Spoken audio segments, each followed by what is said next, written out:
Good afternoon, and thank you for joining me. As always, I'm your file player.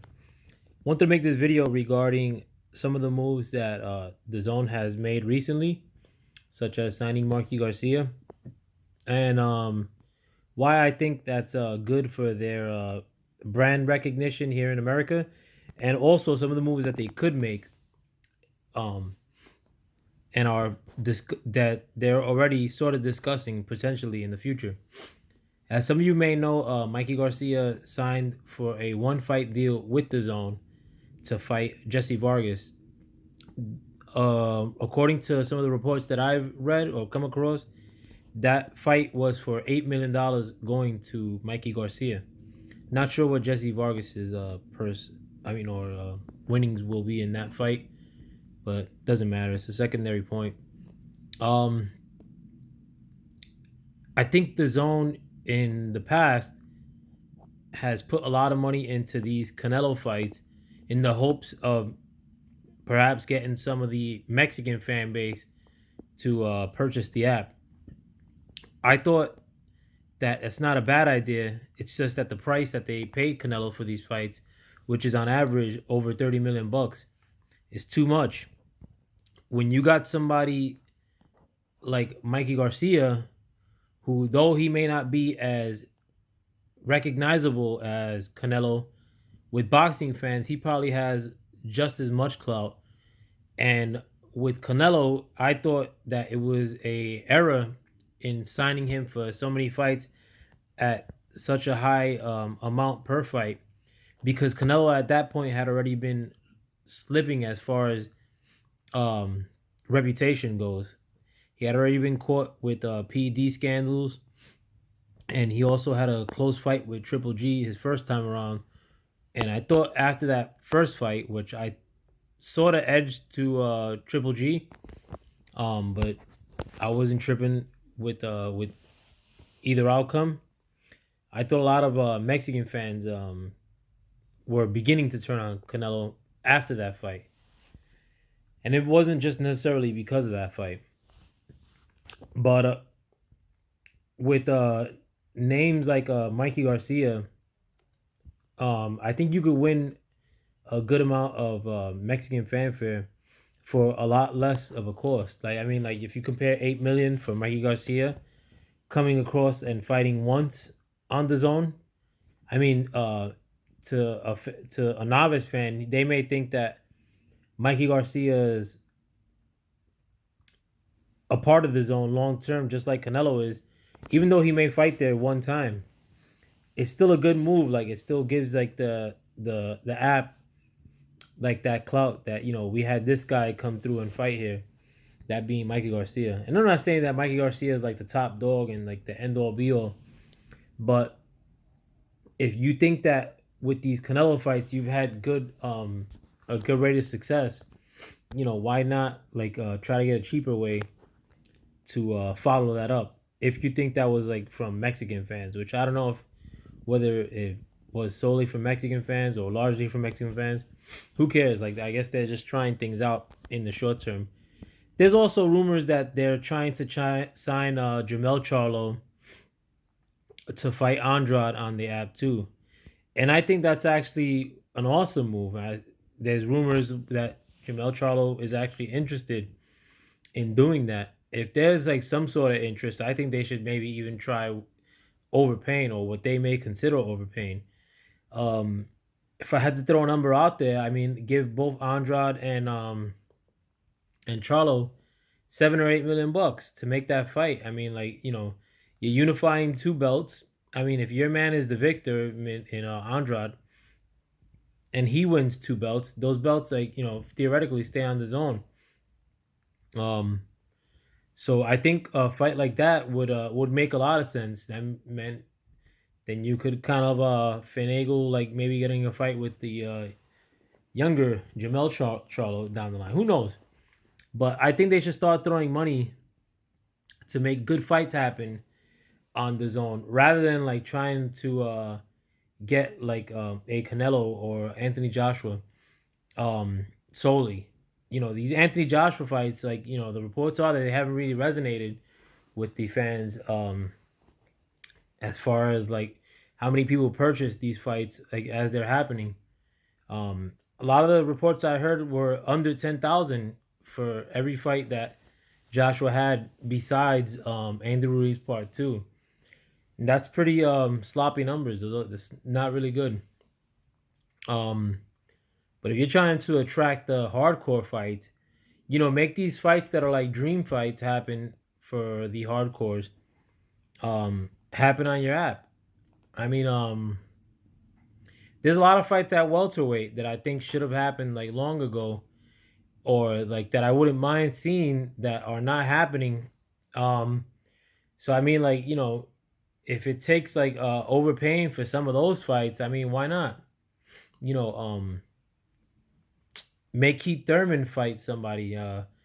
Make a I don't know. I mean, like there's also rumors that they want Pacquiao to fight Mikey Garcia on the app.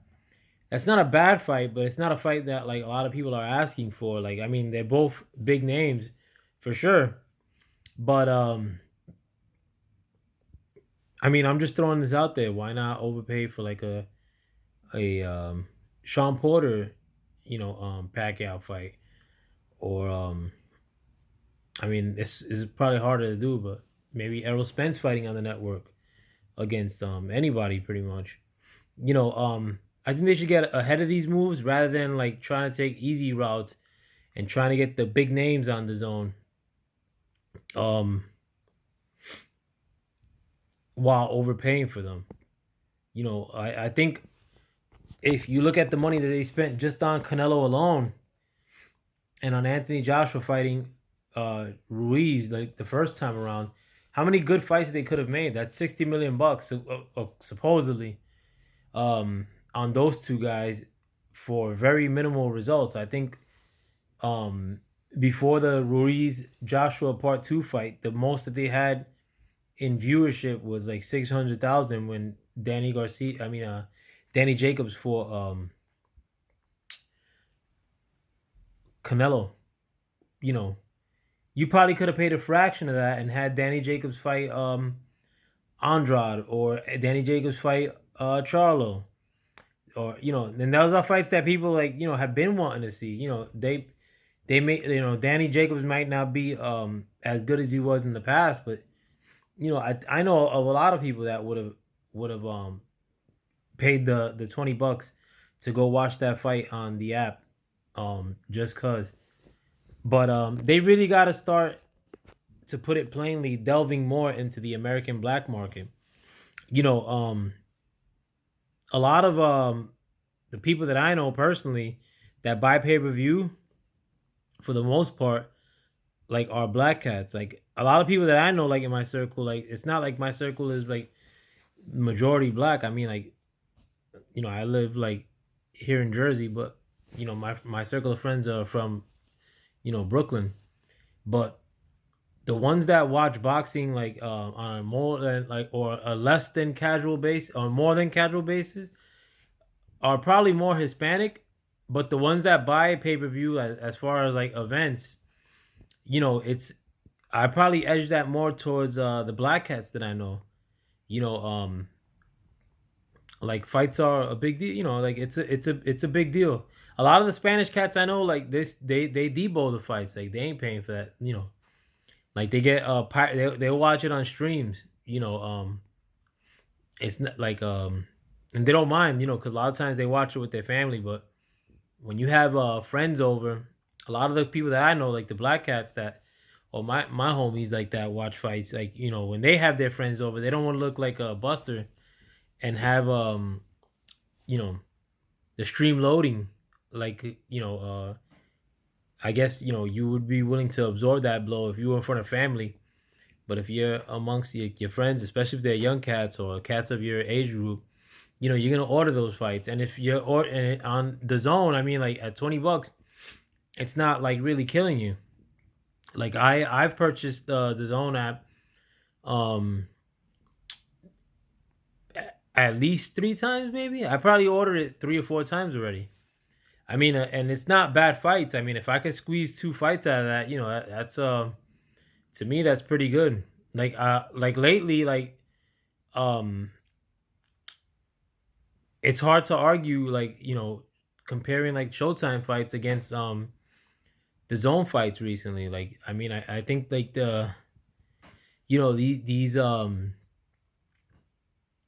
and even PBC too. I mean, like what PBC has coming down the pipe, like, even though they have all the welterweights, but who's trying to see Ivan Redcash versus Danny Garcia? I mean, nobody wants to see that. I mean, like, they should have had Danny Garcia like on the zone, like, overpay him and have him fight somebody else, like somebody who, maybe, like, I wouldn't mind seeing a Danny Garcia Porter rematch. I mean, that has a lot of implications. Like, overpay for a fight like that, and I think you'd have a better chance at getting people um to come view the zone at this stage. Like, the zone may not be looking to make a lot of money with this fight or that fight. They just want to set the stage, like, and show that they're a player in the US market. you know Having a star fight like one good person at a two, like, or one good person and then one bad person, like, doesn't really resonate. Like, that doesn't show like pay-per-view quality um on the app. But I think fights that people have been talking about, or that people may not have necessarily been talking about, but that are just made well, um would get people to buy the app. And I think, like, even though the Mikey Garcia signing was actually a good move, but the Mikey Garcia versus Jesse Vargas fight is not like something that the people would ask for, or like that nobody has pondered, or even maybe crossed anybody's mind prior to the fight being made, like when it was announced yesterday or 2 days ago. That's all my time. Thanks for checking me out. I hope you guys hit that thumbs up or thumbs down. Subscribe if you could. Um, Check me out on 503 Lion, the Houston Hard Hitters panel, um, with my homeboy Los Dawkins the Pimpin', with my man Michael Johnson Boxing Talking More. Um, Check out the Cali Enigmas channel. Just talking to him earlier. Um, my man Brooklyn Child Boxing channel, Thai Boxing, and all the other fine content creators that are out there. If I mention you, my bad. If I don't make a video before Christmas, I will make a video before Christmas. But if this is the last video you see of mine before Christmas, and you celebrate Christmas, Merry Christmas, Happy Holidays, and with that, drive safe. I'm out.